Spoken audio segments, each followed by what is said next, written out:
Hey guys, welcome back to today's video. Today is Tuesday, October 14th, 2025, and today we are going to be taking a look at a state like North Carolina. North Carolina Republicans making an announcement amidst other states that seem to be following through, with Donald Trump going to every single Republican state, asking them, begging and pleading, please redraw your congressional maps ahead of the 2026 midterm elections, and North Carolina seems to be answering the call.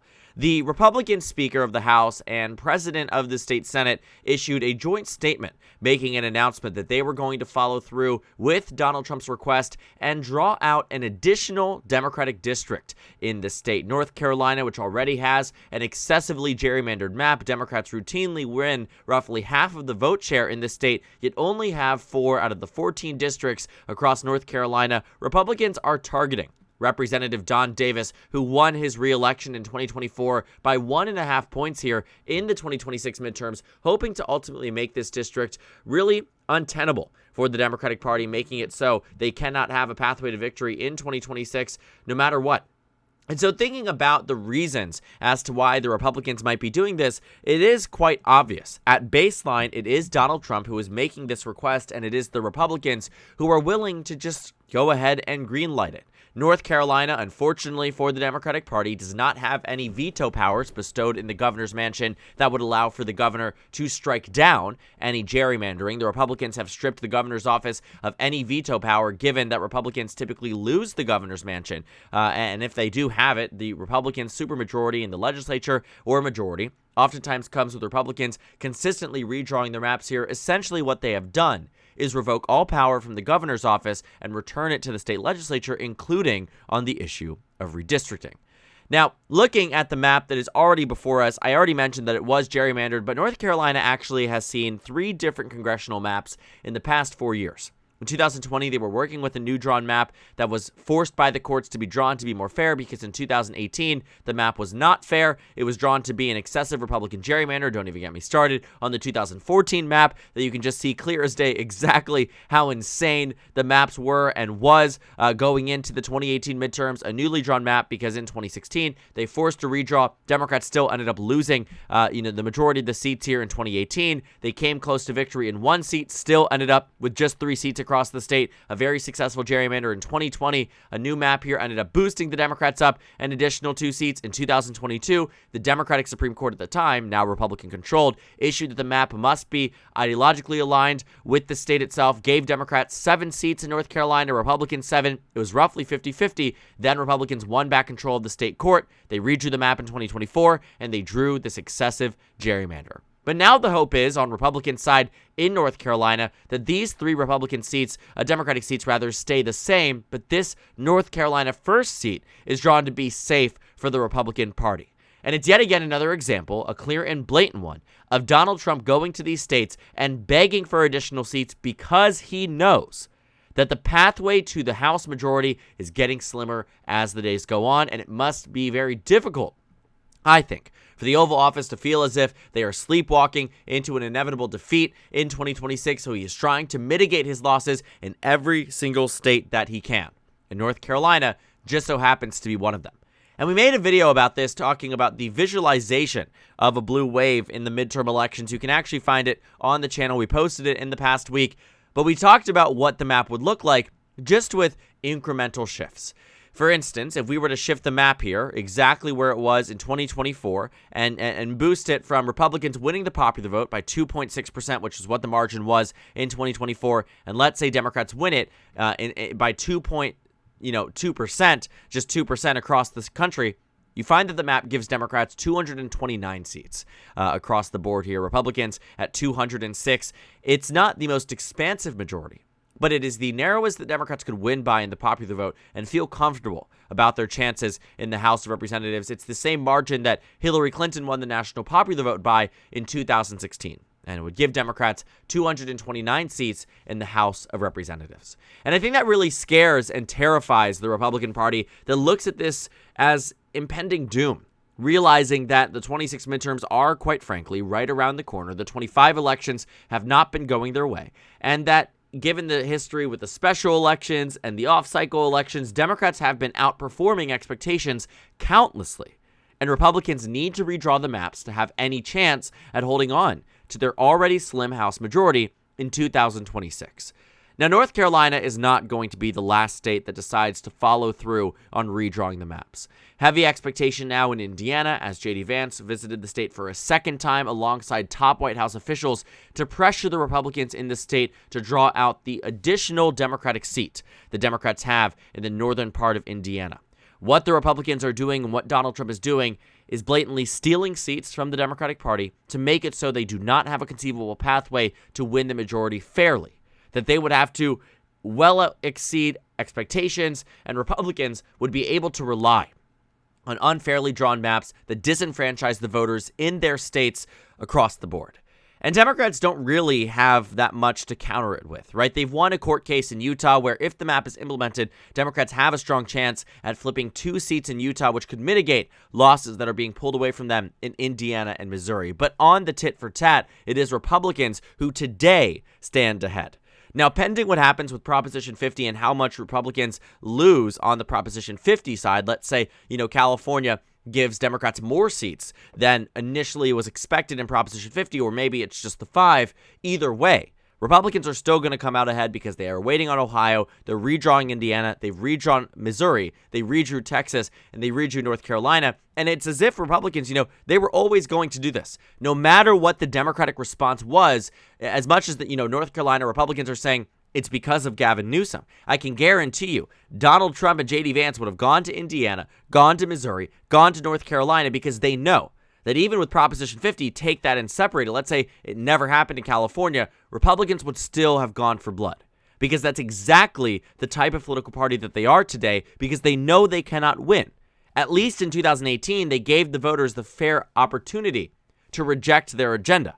Instead of giving voters the opportunity to do it, they're carving out the voters that have soured on them. Swing voters, many of them who have gone from, Biden to Trump, or Trump to Biden to Trump, that in 26 now want to elect a Democrat. They pull the rug from under them and say, you're not getting a map here. You're not getting a district that would allow you to express your discontent with the administration. And that is what is happening in North Carolina. That is what happened in Texas. That is what happened in Missouri. What is happening in Indiana. And it is the way in which Republicans see a pathway to a majority, a working majority in 2026. And it is by blatantly stealing the election. There is truly no other way to put it. No matter what side of the aisle you are on, you can agree that gerrymandering is wrong. But in this day and age, what is happening is that Republicans have disproportionately gerrymandered congressional seats in the past 2 decades. That is true, and you can prove it factually. Republicans have maintained control of state legislatures because they've redrawn the state legislatures. They've maintained control of congressional districts because they've held on to the governing bodies that determine that. Not a single Trump state in this country that went Trump, Trump, Trump 3 times has an independent commission. Not one. In Utah, voters passed it, and the Republicans overturned it in the middle of the pandemic because nobody was paying attention, even though it was a referendum.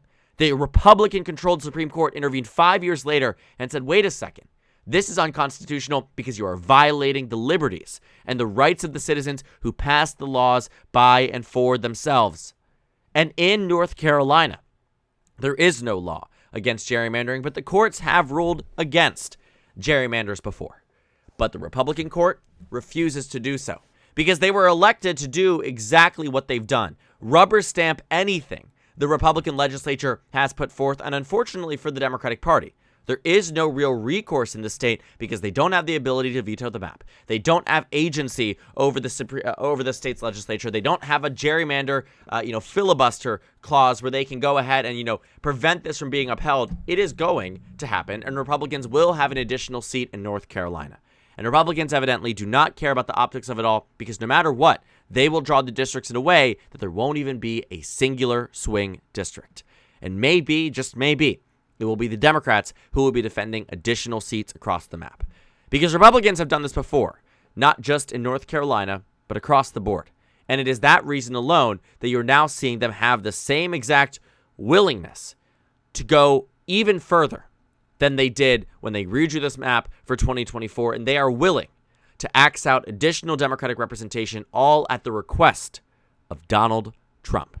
And it will be interesting to see if all of this goes through. Indiana, Missouri, Texas has already passed. Missouri has already passed, but there's pending a Supreme Court case there. North Carolina goes through. Ohio is going to happen soon. As these things come through, it will be a question, one, of if it all happens and Republicans still lose the House. What does that mean for them? Do they even have a conceivable pathway? Because Democrats have options, not just in 2026, but let's say they win the governing majority necessary to get it through 2 cycles of a General Assembly. It might happen in Virginia for 2028. New York, likely going to see something like that happen for 2028 as well, where they'll draw out an additional set of Democratic seats, of Republican seats across the state. So Democrats do have some recourse, but it won't be as immediate as 2026, and that leads me to my second question.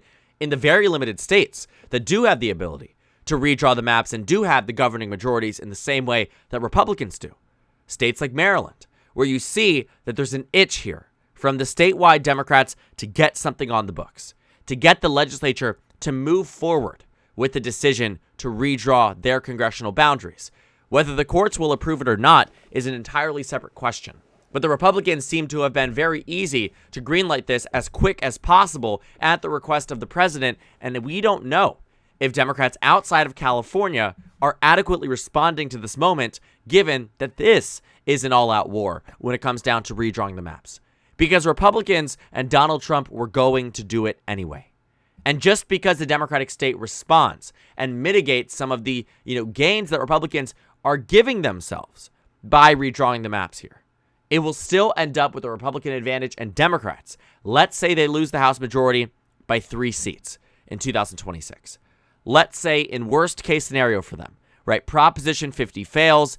California does not implement 5 new Democratic seats, and Republicans are up on the net 8-10.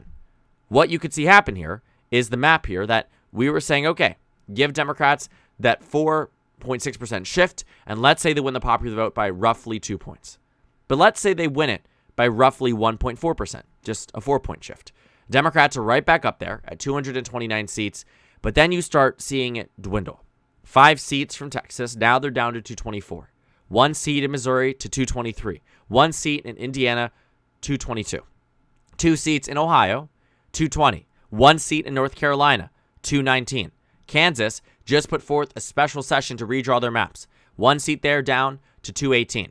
And God forbid for the Democrats that the Voting Rights Act, the provision that requires many of these blue districts in the South, if let's say the Supreme Court says it rules that it's unconstitutional, the House is in fact a foregone conclusion for the Democratic Party. But if Proposition 50 does not pass, and if Democrats do not find a way to respond, let's say Illinois decides to draw out 2 additional Republican seats, that could happen. They have the governing majorities to do it. Let's say Maryland draws out an additional district. That could be putting up 5 to 8 seats in opposition to where the Republicans are today and could truly counteract it. But if they stand alone on the GOP side and Democrats back down, as they have in the past, we don't know if they'll do it today.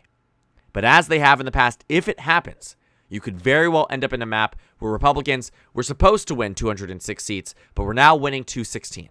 And maybe even if other states find a way to draw their maps out differently. Let's say in Nebraska, they go there because they considered revoking the electoral vote from Nebraska's second for a brief moment, right? When you think about it too, in South Carolina, a Republican in the state legislature has already put forth a map here to redraw the additional Democratic seat out, which would prompt a Supreme Court case. But let's say the Supreme Court says, hold on your congressional maps until 2026, and guess what?